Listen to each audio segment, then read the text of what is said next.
কলার খোসা নিলাম, আগে সিদ্ধ করে রাখছিলাম, এখন ব্লেন্ড করে নিলাম।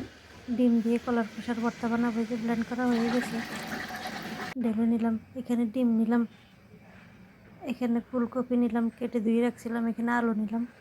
ডিম দিয়ে ফুলকপি দিয়ে রান্না করব। রান্নাটা গুছিয়ে নিলাম। আসসালামু আলাইকুম, সবাই কেমন আছেন? আলহামদুলিল্লাহ আমরা ভালো আছি। আজকে আবার নতুন একটা ভিডিও নিয়ে আসলাম। ভাত বসিয়ে দিলাম এখানে। এখন ফুলকপি রান্নাটা বসিয়ে দিব। কড়াই বসিয়ে তেল দিয়ে দিলাম জিরা ফোড়ন, তেজপাতা, দারচিনি, দিয়ে দিলাম রসুন বাটা। এখন এক এক করে মশলাগুলো দিয়ে দিব।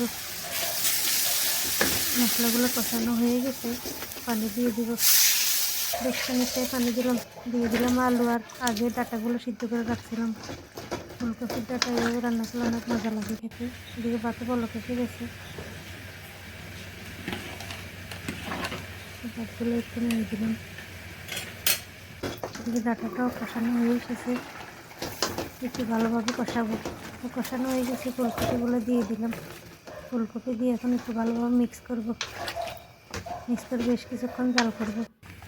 এদিকে ভাতও হয়ে গেছে, ভাতের মাছ ঝোলটা দিয়ে দিব। এখন ফুলকপিগুলো এখন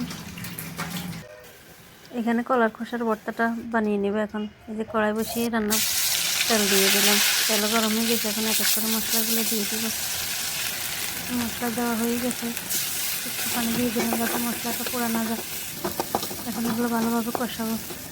মশলা কষানো হয়ে গেছে, কষাগুলো দিয়ে দিলাম। এগুলো দিয়ে এখন মশলার সাথে ভালোভাবে মিক্স করবো, বেশ কিছুক্ষণ জাল করবো। দিয়ে দিলাম কাঁচামরিচ। এদিকে কপিটাও একটু নেড়ে দিলাম। কপিও কষানো হয়ে এসেছে, আর একটু কষাবো। অনেক সুন্দর লাগতেছে রঙটা। এদিকে ভর্তাটাও শুকিয়ে আসছে, একেবারে শুকিয়ে গেছে। এই যে কপিও কষানো হয়ে গেছে, একটু জিরা ধনিয়ার গুঁড়া দিয়ে দিলাম।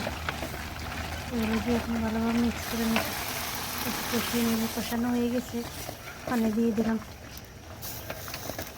পানি দিয়ে একটু মিক্স করে নিলাম। এখন ডিমটা দিয়ে দিলাম, গুলে দিয়ে দিলাম ডিমটা। এভাবে রান্না করলে অনেক মজা লাগে খেতে। দিয়ে দিলাম একটা ম্যাগি মশলা, এটা দিয়ে একটু মিক্স করে নিলাম। এখন একটু জাল করে নেব। দিয়ে দিলাম ধনিয়া পাতা। এই কপিও রান্না হয়ে এসেছে, নামিয়ে নিব। কপি রান্না রেডি। এদিকে ভর্তাটাও হয়ে এসেছে, ডিম দিয়ে দিব। এখন ডিম দিয়ে এখন ভালোভাবে মিক্স করব, কিছুক্ষণ জাল করব। দিয়ে দিলাম একটু ম্যাগি মশলা আবার এটার মধ্যে। এই যে ভর্তাটাও হয়ে গেছে, ধনিয়া পাতা দিয়ে দিলাম। ধনিয়া পাতা দিয়ে একটু জাল করে নামিয়ে নেব। ভর্তা রেডি। এই ছিল আজকের রান্না। রান্না কমপ্লিট।